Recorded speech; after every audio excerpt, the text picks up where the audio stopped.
आरंभ हेब नवरात्र। एही समय बदलिब अनेक भाग्य।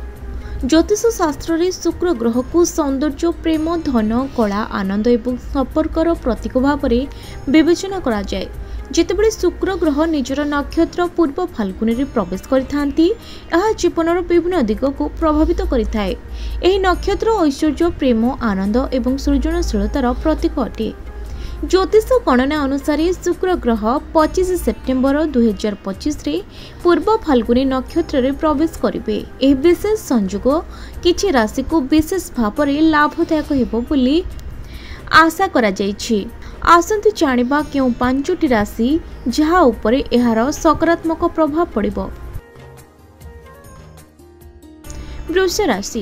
वृष राशि शासक ग्रह शुक्र होइथिबारु एहार प्रभाव अत्यंत सकारात्मक रहिबो।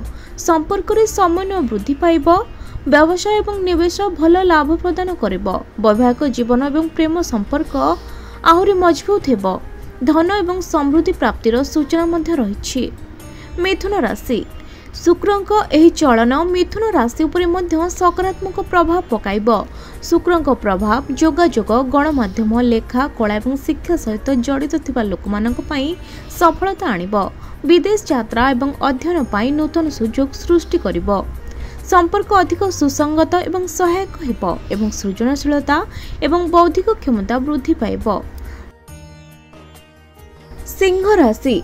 सिंह राशि जात व्यक्ति मानक पई पूर्व फाल्गुनी नक्षत्र रे शुक्रंक भ्रमण अत्यंत शुभदायक हेब। आत्मविश्वास वृद्धि पाइब। कला, संगीत, चलचित्र एवं सृजनशील क्षेत्र में जड़ित थिबा व्यक्ति माने गुरुत्वपूर्ण लाभ पाई पारंती। प्रेम एवं वैवाहिक जीवन मधुर हेब। सामाजिक प्रतिष्ठा एवं सम्मान मध्य वृद्धि पाइब। तुला राशि। तुला राशि व्यक्ति माने शुक्रंक चरणर प्रभाव मध्य अनुभव करि परिबे, कारण यह एही राशिर शासक ग्रह अटे। समानकर आकर्षण एवं व्यक्तित्व रे उन्नति हेब। प्रेम एवं वैवाहिक जीवन में सफलता मिलिब। समाज नूतन संयोग एवं सुयोग सृष्टि हेब। क्यारियर एवं व्यवसाय रे उन्नति हेबार संभावना मध्य रहिछि।